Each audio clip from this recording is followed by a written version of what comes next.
저는 남편을 40년 동안 오해했습니다. 말이 없는 사람이라고 생각했어요. 무뚝뚝하고 감정이 없는 사람이라고. 그런데 남편이 병원에 입원한 어느 날 밤, 저는 처음으로 그 사람의 서랍을 열었습니다. 거기 낡은 노트 한 권이 있었어요. 그리고 첫 장을 넘기는 순간, 미안하다, 순이야. 이 말은 평생 못할 것 같다. 40년 동안 한 번도 듣지 못했던 말이 거기 적혀 있었습니다. 저는 그 자리에서 주저앉아 울었습니다. 지금부터 그날의 이야기를 들려드릴게요. 올해로 결혼 40년이 됩니다. 저는 68살, 남편 기용 씨는 올해 70이에요. 우리는 경기도 외곽의 작은 마을에서 살아왔습니다. 마당에 텃밭이 있고 봄이면 상추와 깻잎을 심는 평범한 노부부입니다. 아침이면 남편이 먼저 일어나 커피를 끓입니다. 저는 그 냄새에 눈을 뜨죠. 말없이 나란히 앉아 마당을 바라보는 것이 우리의 아침이었습니다. 남편은 커피를 끓이고 나면 꼭 제 것을 먼저 식탁에 올려놓았어요. 한 번도 빠진 적이 없었습니다. 저는 그게 당연한 줄 알았어요. 40년 동안 그냥 당연한 줄만 알았습니다. 저녁이면 남편은 텃밭을 한 바퀴 돌았어요. 상추 잎을 한 장씩 확인하고 물이 부족하면 호스를 끌어다 주고 말없이 혼자서. 저는 그 뒷모습을 부엌 창문 너머로 볼 때마다 이상하게 마음이 놓였습니다. 왜 그런지는 몰랐어요. 그냥 저 사람이 저기 있구나 싶어서. 40년 동안 그렇게 살았어요. 드라마처럼 뜨겁지도 소설처럼 애틋하지도 않았지만 그냥 편안했습니다. 사실 오래전부터 궁금했어요. 남편 기용 씨는 참 말이 없는 사람이었습니다. 화가 나도 잘 내색하지 않고 기뻐도 조용히 웃기만 했어요. 내가 힘들 때 당신은 어떻게 생각해요? 하고 물어봐도 괜찮아, 잘 될 거야 한마디가 전부였죠. 나는 가끔 서운했습니다. 40년을 살았는데 나는 이 사람을 얼마나 알고 있는 걸까? 한 번은 제가 많이 아팠던 적이 있었어요. 독감이 심하게 걸려서 사흘 동안 방에 누워 있었습니다. 남편은 아무 말도 하지 않았어요. 죽이나 끓여다 주고 약을 챙겨다 주고 그러고는 그냥 나갔습니다. 저는 그때 많이 서운했어요. 많이 아프지? 괜찮아? 그 말 한마디가 그렇게 듣고 싶었는데 남편은 끝내 그 말을 하지 않았습니다. 나중에 제가 나오면서 말했어요. 당신은 내가 아파도 걱정도 안 돼요? 남편이 잠깐 저를 봤습니다. 그리고 아무 말도 하지 않고 다시 TV 쪽으로 고개를 돌렸어요. 저는 그날 혼자 이불을 뒤집어 쓰고 조용히 울었습니다. 남편은 젊을 때부터 일기를 썼어요. 낡은 서랍 안에 늘 작은 노트가 있었죠. 저는 한 번도 열어본 적이 없었습니다. 왠지 열면 안 될 것 같았거든요. 그 사람의 마음 안으로 허락 없이 들어가는 것 같아서. 남편이 병원에 입원한 건 작년 겨울이었습니다. 처음엔 가벼운 폐렴이라고 했어요. 그런데 입원이 길어졌습니다. 열흘이 되고 보름이 됐어요. 저는 매일 병원을 오갔습니다. 집에 혼자 돌아오는 밤이 그렇게 낯설 수가 없었어요. 남편 없는 저녁상을 혼자 차리고 혼자 먹고 혼자 누웠습니다. 아침에 커피 냄새가 나지 않았습니다. 제가 직접 끓여야 했어요. 근데 이상하게 직접 끓인 커피가 맛이 없었습니다. 그냥 남편이 끓여주는 커피여야 했나 봐요. 그날 밤 저도 모르게 남편 서랍을 열었습니다. 양말 아래에 낡은 노트 하나가 있었어요. 검은 표지, 손때가 묻은 모서리, 이미 많이 낡아 있었습니다. 손이 떨렸어요. 열어야 하나 말아야 하나. 결국 저는 첫 장을 넘겼습니다. 일기는 오래된 날짜부터 시작됐습니다. 아이들이 어렸을 때 우리가 가난했던 시절의 이야기들. 맨 처음 페이지에는 이런 문장이 있었어요. 오늘 순이가 처음으로 내 밥을 차려줬다. 콩나물국이었는데 짜긴 했지만 맛있었다. 이 사람이랑 잘 살 수 있을 것 같다. 저는 웃음이 나왔어요. 콩나물국. 기억납니다.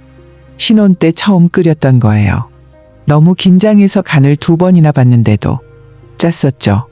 그런데 남편은 맛있다고 했었어요. 그때도 그냥 조용히 웃으면서 저는 그게 그냥 빈말인 줄 알았습니다. 일기에는 진짜였다고 적혀 있었어요. 오늘 순이가 또 혼자 붓두막 앞에 앉아 있었다. 말은 안 해도 많이 지쳐 있는 것 같다. 내가 더 잘해줬어야 했는데. 순이? 그게 저예요. 우리 집에서 저를 그 이름으로 부르는 사람은 남편뿐이었습니다. 심장이 두근거렸어요. 이 사람이 이런 생각을 하고 있었구나. 몇 장을 더 넘겼습니다. 오늘 큰애가 대학에 붙었다. 순이 눈에 눈물이 맺히는 걸 봤다. 기쁘면서도 얼마나 고생했을까 싶어. 나도 눈물이 날 뻔했다. 그냥 웃었다. 그냥 웃었다. 그날 저도 기억해요. 남편은 정말 그냥 환하게 웃기만 했습니다. 그때 나는 속으로 섭섭했어요. 왜 저렇게 덤덤할까 하고요. 그런데 일기 속에서 그 사람은 울 뻔했던 거였어요. 그 다음 페이지에는 둘째가 어릴 때 아팠던 이야기가 있었습니다. 순이가 사흘 동안 잠을 못 잤다. 아이 곁을 떠나질 않았다. 내가 대신 있어준다고 해도 고개를 저었다. 저 사람은 강하다. 나보다 훨씬 강하다. 저는 그 문장에서 또 한참 멈췄습니다. 강하다고 했어요. 나보다 훨씬 강하다고. 저는 그때 하나도 강하지 않았어요. 그냥 무서웠고 그냥 버텼을 뿐인데 남편 눈에는 그게 강해 보였던 거예요. 저는 계속 읽었습니다. 시간 가는 줄도 몰랐어요. 일기의 중간쯤에서 저는 잠시 멈췄습니다. 거기에는 저와 크게 다퉜던 날의 이야기가 있었어요. 결혼 10년이 됐을 무렵이었습니다. 남편의 사업이 실패하고 우리는 정말 어려웠어요. 그날 저는 남편에게 처음으로 큰 소리를 쳤습니다. 당신은 왜 맨날 이래요? 왜 한 번도 제대로 된 적이 없어요? 저도 그 말을 한 게 후회됐어요. 그런데 너무 힘들어서 그냥 터져버린 거였죠. 남편은 그날도 아무 말을 하지 않았습니다. 그냥 밖으로 나가버렸어요. 일기에는 이렇게 적혀 있었어요. 오늘 순이가 소리를 질렀다. 처음 있는 일이었다. 화가 났나? 아니, 미안했다. 그 말이 틀리지 않았으니까. 나는 한 번도 제대로 된 적이 없었다. 그런데 그 소리를 듣고 나서야 이 사람이 얼마나 참아왔는지 처음으로 알 것 같았다. 미안하다. 순이야. 이 말은 아마 평생 못할 것 같다. 미안하다, 순이야. 저는 그 페이지에서 한참을 멈췄습니다. 평생 못할 것 같다고 했던 그 말, 그 사람은 일기장에 써두었던 거예요. 눈물이 났습니다. 처음에는 조용히 흘렀어요. 그러다 소리가 났습니다. 혼자 부엌 바닥에 주저앉아 울었어요. 40년이 지나도록 나는 이 사람을 오해하고 있었던 겁니다. 말이 없는 사람인 줄만 알았어요. 무뚝뚝한 사람인 줄만 알았습니다. 그런데 이 사람은 전부 느끼고 있었어요. 전부 알고 있었어요. 그냥 표현을 못했던 거예요. 생각해보니 저도 마찬가지였어요. 독감으로 누워있던 그날 남편이 죽을 끓여다 줬을 때 저는 고마워요 한마디를 하지 않았어요. 그냥 말없이 먹었습니다. 남편이 텃밭을 돌볼 때 수고해요 한마디를 하지 않았어요. 그냥 당연한 일인 줄 알았습니다. 우리는 서로에게 말을 아끼고 아끼다가 40년이 지나버린 거예요. 나도 마찬가지였습니다. 나 역시 서운한 말, 고마운 말, 사랑한다는 말을 40년 동안 얼마나 하지 못했는지 우리는 참 닮은 사람이었어요. 그걸 이제 알았습니다. 일기의 마지막 페이지 가까이에 이런 문장이 있었습니다. 요즘 순이 손이 많이 거칠어졌다. 내가 잡아주고 싶은데 왜 이렇게 어색한지 모르겠다. 내일은 잡아줘야겠다. 내일은 잡아줘야겠다. 남편은 몇 번이나 그 다짐을 했을까요? 내일은 잡아줘야겠다. 내일은 말해줘야겠다. 내일은 고맙다고 해야겠다. 그 내일들이 쌓이고 쌓여서 40년이 된 거겠죠. 저는 남편이 얼마나 많은 내일을 그 다짐과 함께 잠들었을지 생각했습니다. 그리고 나도 얼마나 많은 내일을 그냥 흘려보냈는지.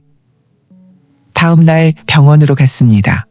남편은 침대에 반쯤 기댄 채 창밖을 보고 있었어요. 제가 들어오자 그냥 고개를 돌렸습니다. 늘 그랬듯이 저는 남편 옆에 앉았습니다. 한참 아무 말도 못했어요. 그러다 제가 말했어요. 나 당신 일기 읽었어. 남편이 천천히 저를 봤습니다. 놀란 것 같기도 했어요. 다 읽었어? 응. 잠시 침묵이 흘렀습니다. 남편이 조용히 말했어요. 창피하게. 저는 웃음이 나왔습니다. 그 한마디가 너무 이 사람 같아서. 창피하긴. 나 많이 울었잖아. 읽으면서. 남편이 고개를 돌렸습니다. 창문 쪽을 봤어요. 그리고 잠깐의 침묵 끝에 남편이 제 손을 잡았습니다.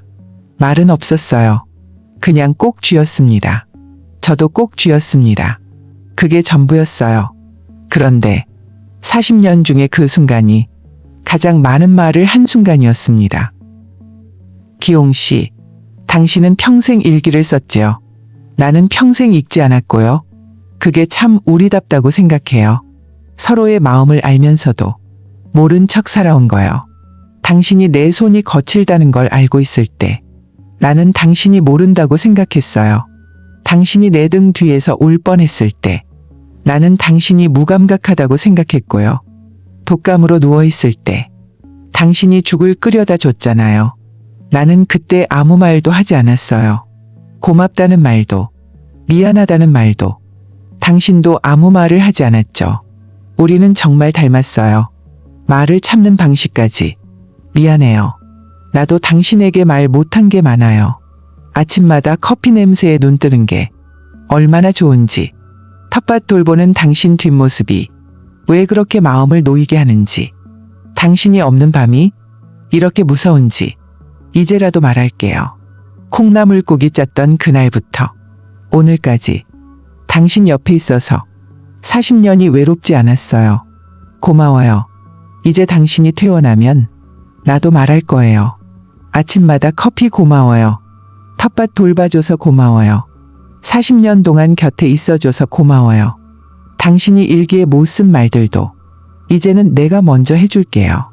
내일은 내가 먼저 손 잡아줄게요. 순이가